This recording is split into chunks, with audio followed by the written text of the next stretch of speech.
Hi there.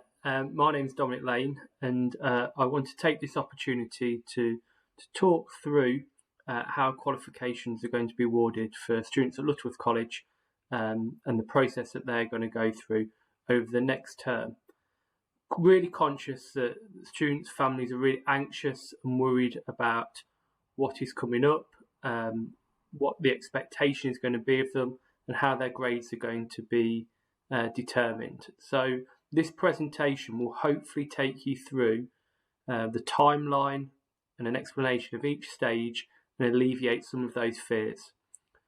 Lots of people are asking lots and lots of questions, and I think sometimes the answers can get a little bit muddled, and that can lead and increase the anxiety for students and families as well. So I really hope this presentation goes some way to explaining what the approach of Lutterworth will be. So the first slide I have for you is one that was provided by Ofqual, and it talks about how qualifications will be awarded. The headline was that exams for GCSEs and A-levels had been removed and that teachers would make that judgment. However, it's not as simple as that. This image goes some way to explain it, so I'd recommend just taking some time to look at it. The one thing I will say is that as a school, we're still referring to the qualifications or the awarding of qualifications as centrally assessed grades rather than teacher assessed grades. The processes we have in place at Lutterworth will mean that the quality assurance, the practices are all standardised and reliable across the school, and it's not an individual teacher that will determine a child's outcome or their grade. So the media have kind of made lots of headlines, and it's not probably been the most helpful for students and for their families. As I said, the headline is that we teach a judgment.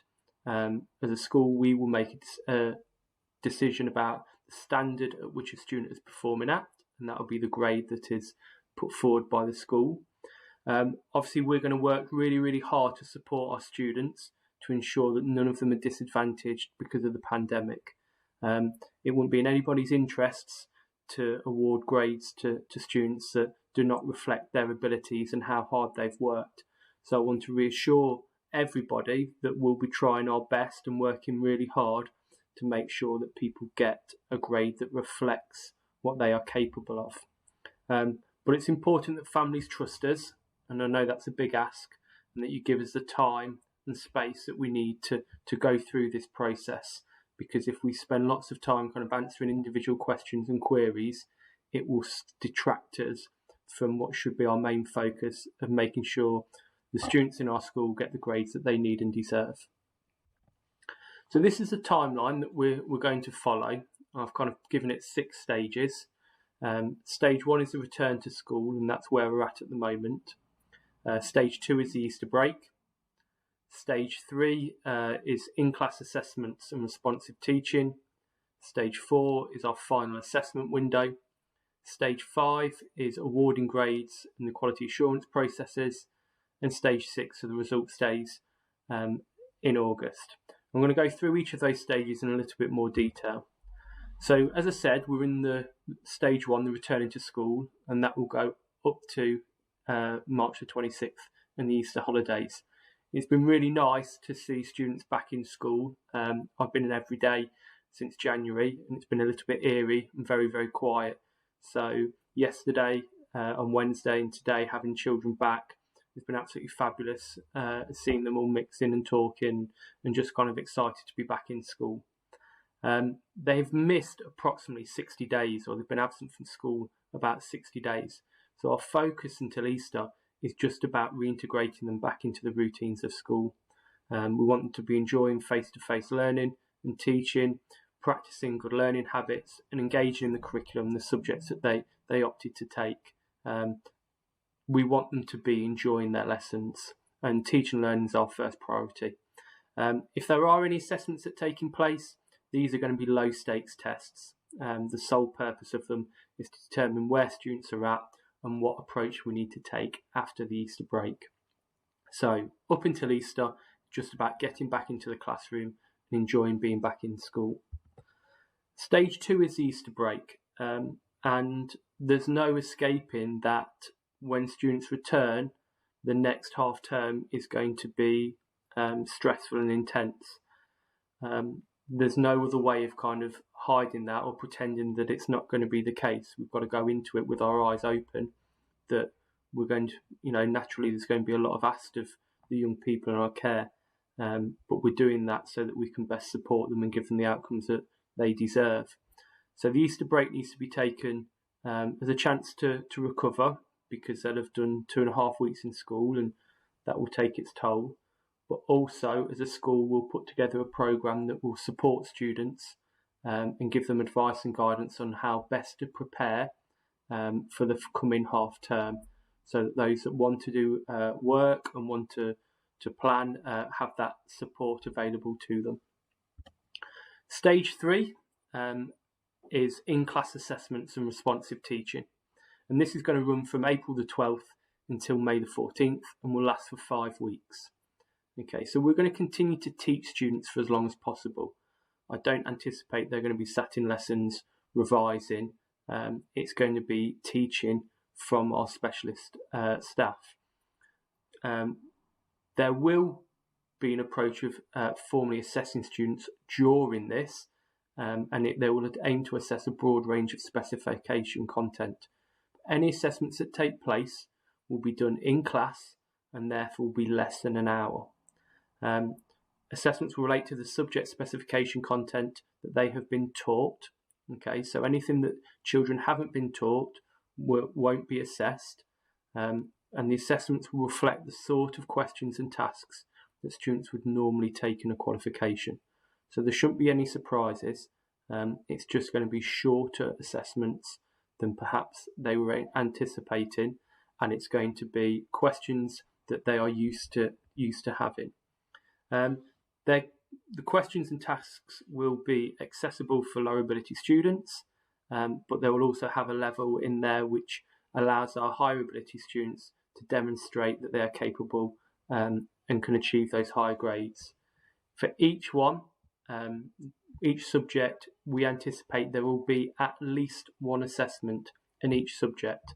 I say at least one because each subject will approach it slightly differently depending on the nature of the subject, and teachers will explain this to students, and I will go on to talk about that in a little bit more detail in a second. However, that first 5 weeks is going to be teaching, supported by some assessments that will go on to give us evidence towards a child's grade.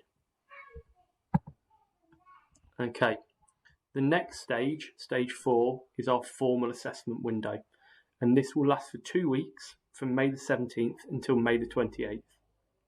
So during this period, students will sit pre-prepared assessments, and these assessments will consolidate the grades that teachers feel they are working at. These assessments will take place in examination conditions in our main hall and our sports halls, as Year 11 and 13 students are used to doing like they did in their PPEs. We're expecting exam boards to release further guidance and materials at the end of March. Okay, and we will look at those materials and decide whether they are beneficial for our students to be assessed using them. There's been lots of disruption across the country to education, and each school will have taught things slightly differently, and students will have missed different things. So we will look at those materials and determine what is right for our students, because we will not disadvantage them.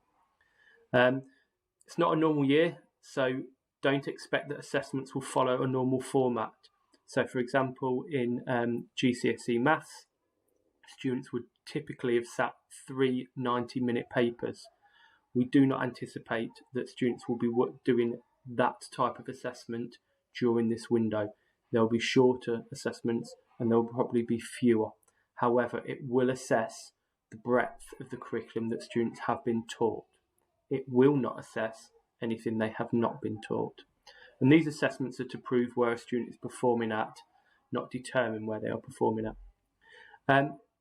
What will come out for each subject is a kind of almost like an assessment menu for each subject, and it will tell you what assessments are going to contribute towards your grade.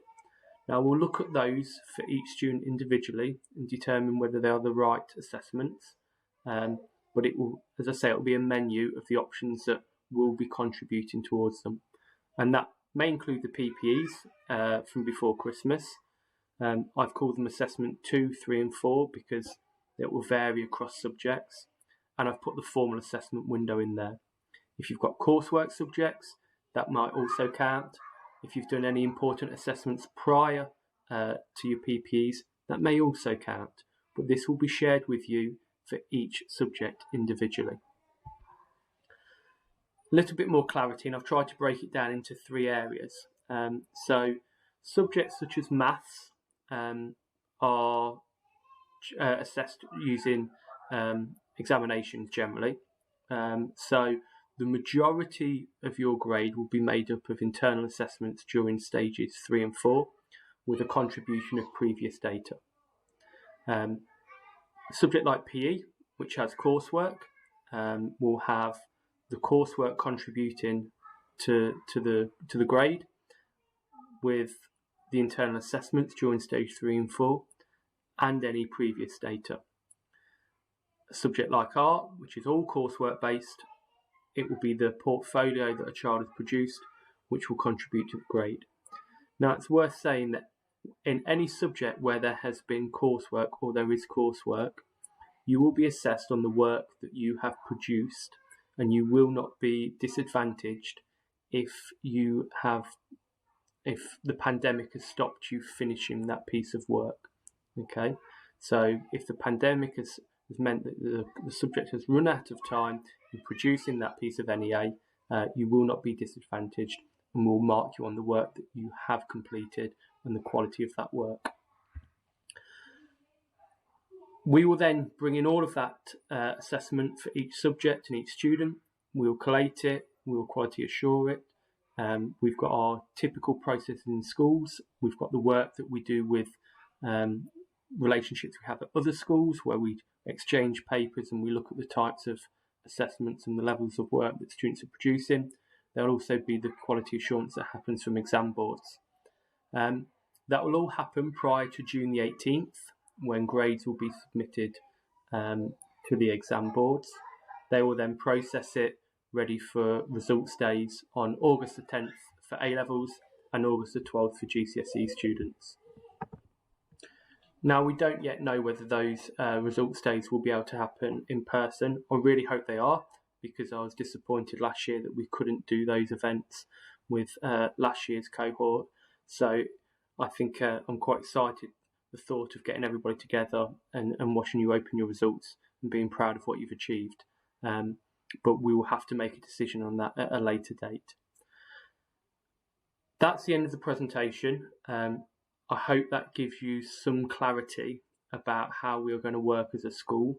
Your teachers will give you more information as we start to get it, because we are still waiting some guidance from the exam boards, but it gives you a timeline of what you're working towards. It gives you an indication the types of assessments you're going to have. So teaching up until Easter, in-class assessments on what you've been taught for the first 5 weeks, and then a formal assessment window in the main hall with shorter assessments in there on what you've been taught as well. All of that combined and submitted to the exam board on June the 18th. Okay. Please, students in school, if you've got questions or queries, come and speak to me. But thank you very much for listening.